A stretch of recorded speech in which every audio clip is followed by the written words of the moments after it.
Hi there, and welcome back to Scorekeeping by Kenosha Opera Festival. If you're watching this video, you might be here because you love Shakespeare, or because you love opera, or maybe because you want to learn what the word motley actually means. Well, I'll spoil one of those right off the bat. For everyone else, stick around to the end to get the scoop on just how well Shakespeare and opera cross over.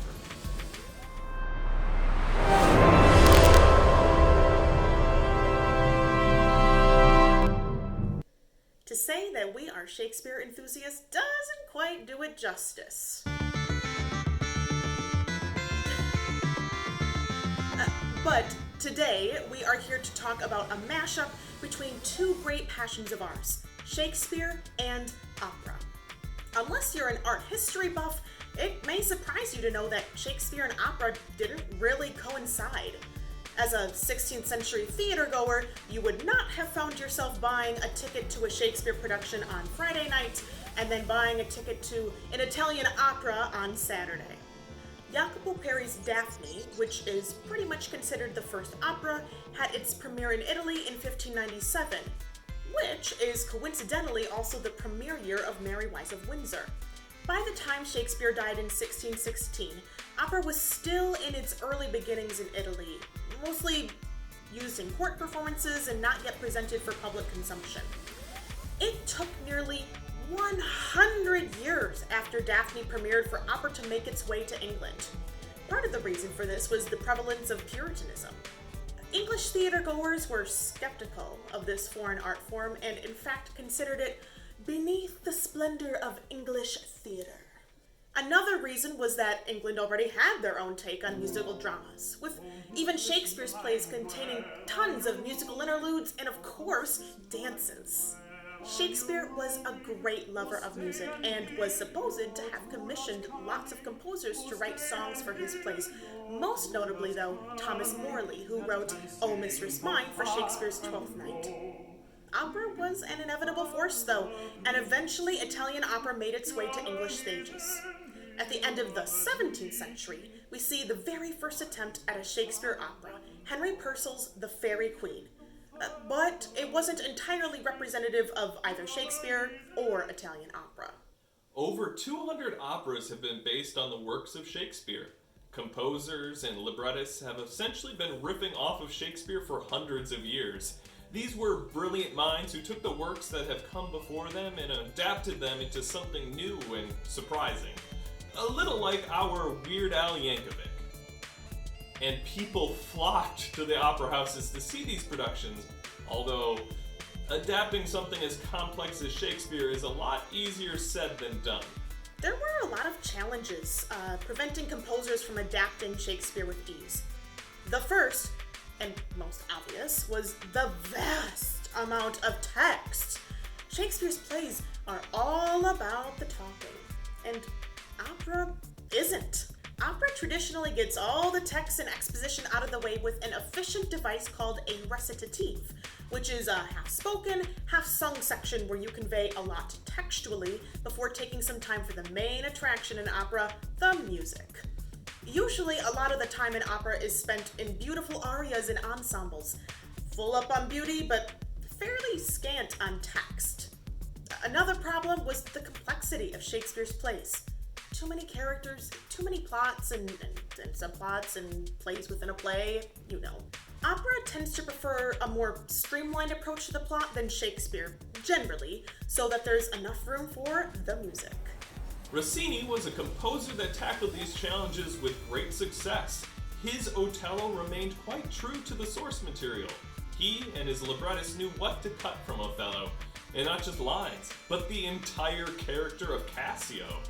The setting is also adapted, with the characters never transitioning to Cyprus, but remaining in Venice for the duration of the opera.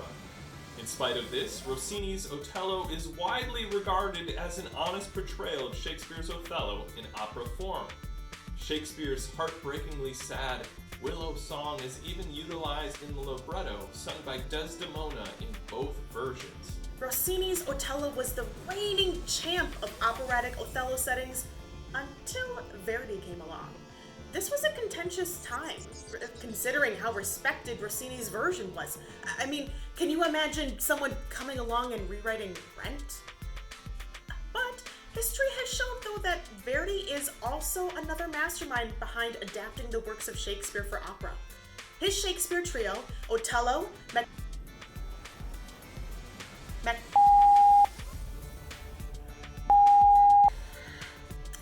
the Scottish play, and Falstaff remain core repertoire for opera houses around the world. What's even more impressive is that Verdi didn't speak English and could only understand a little bit. He meets and eventually marries an opera singer, Giuseppina Strepponi, who does speak English, and she reads Shakespeare to him in English, but with passion and great inflection of the text so that Verdi can understand in spite of the language barrier. He simultaneously fell in love with Shakespeare and Giuseppina, a love which is evident in his exquisite works. Verdi was evolving a more flexible musical and dramatic style, allowing him to include more characters and transition more seamlessly between aria, duet, and ensemble. He honored Shakespeare's text in many aspects, including utilizing the bard's exact words, just translated into Italian, for the famous dagger scene. In more modern history, Benjamin Britten absolutely knocks it out of the park with his Midsummer Night's Dream in terms of conveying Shakespeare's original text. Composed in under a year, the libretto was incredibly true to the play's script, minus cutting Act 1 and starting the whole plot in the woods. Some of the most famous lines in Shakespeare are preserved in this opera, including, "The course of true love never did run smooth. Lord, what fools these mortals be!" and "Methought I was enamored of an ass." Prince of Players just premiered in 2016 at Houston Grand Opera and is Carlisle Floyd's take not on one of Shakespeare's plays, but on an actor who played many of the female roles in the Bard's plays. The proximity to Shakespeare allows Floyd to explore themes and plot pieces from Shakespeare's works, but avoids the complexity of any original text, and expertly utilizes the play within an opera device as further homage. Not all Shakespeare operas are success stories, and I'm not even talking about obscure composers lost to history. I mean, Beethoven sketched ideas for an opera version of the Scottish play in the early 19th century, but his librettist bailed because he found the work too gloomy. Brahms composed the 5 Ophelia songs for a production of Hamlet being staged in Prague, with his fiancée playing Ophelia. But he never seemed to see these works as serious parts of his musical catalog, as they were never noted with an opus number, nor were they published until after his death. Debussy tried to write an opera of As You Like It, my absolute favorite Shakespeare play, for 20 years, and finally gave up. Other English composers have tried their hand at adapting Shakespeare's plays for the opera house, Vaughan Williams, Sir John in Love, and Holst's At the Boar's Head. But only Britain's Midsummer is still regularly performed today. One of the biggest things that Shakespeare and opera share is a misconstrued culture of snobbishness and superiority. Some people think that they're on this great high pedestal, not meant for us lowly peasants. Although opera's roots are in wealthy private performances, it is the greater public who saw it for what it was: silly, dramatic fun. The Venetian public operas revolutionized accessibility for the lower and middle classes. As they competed for audience engagement, this began a trend focused on sensational plots that included elements of intrigue, disguise, and deception, as well as elaborate sets, props, and effects.